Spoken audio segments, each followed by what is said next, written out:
The first question is, who is God? Now, how do we answer that question? Because a lot of religions of the world are out there teaching about so many different gods. There are so many different religions in the world, probably thousands. And there's this question, who is God? So if we believe in God, then who is he?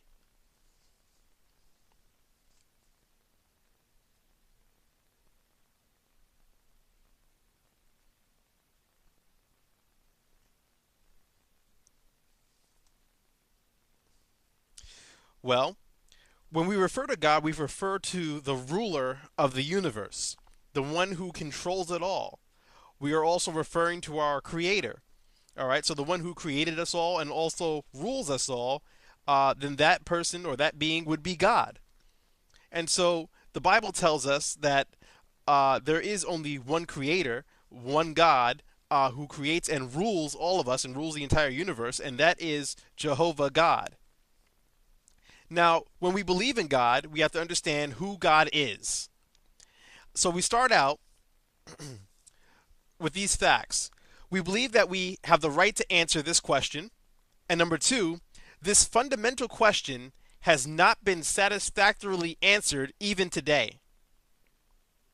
All right? So we cannot possibly understand everything that there is to understand about the nature of God. All right. The main problem of the church through history has been its ignorance about the real biblical God. The doctrine of God should not be taken for granted. Um, it's said in Exodus chapter 3 and verse 5, Spencer, if you're posting, take your sandals off your feet, for the place where you stand is holy ground. So when we're talking about God, we're talking about a being who is holy, and the word holy um, means that it's set apart, it's special.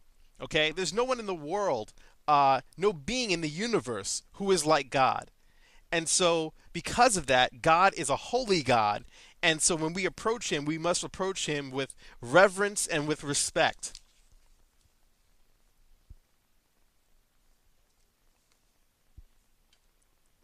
All right. Another thing, when we are talking about it's Exodus chapter 3 and verse 5,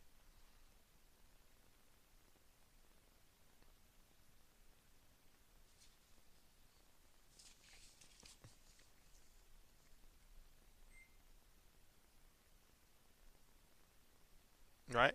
And the text says, "And he said, Draw not nigh hither, put off thy shoes from off thy feet, for the place whereon thou standest is holy ground."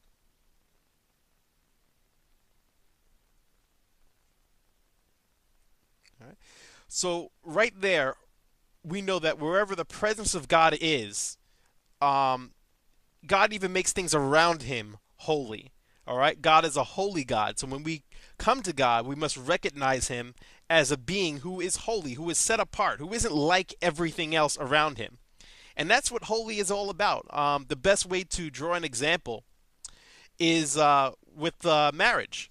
All right? When you spend time with a person and you decide that that's the person that you want to marry, and you have that relationship, you go through those vows, um, you exchange rings, you go to the altar, and you um, go through a ceremony that states that this is the person who you intend to spend the rest of your life with.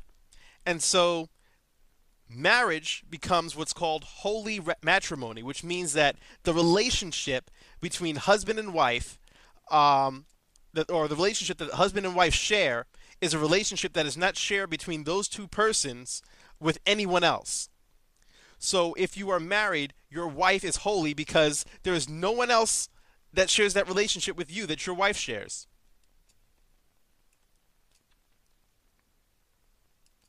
And so when we say that God is holy, God is special. There's no one else like him. Just as you wouldn't share a relationship with another human being other than your wife, the same way, when we come to God, the relationship must also be special.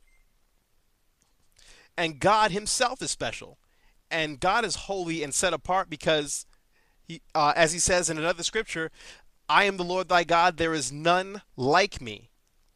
Who else in the universe is like God? Who created us? God did. Man didn't create man, God created man. No angel created man, only God created man. And so, because of the fact simply that God is our creator and the creator of everything in the universe, that alone makes him holy because there's no one else who has even done something like that. But there's something else that makes God holy and set apart that we'll come to a little bit later in our study. So let's just continue.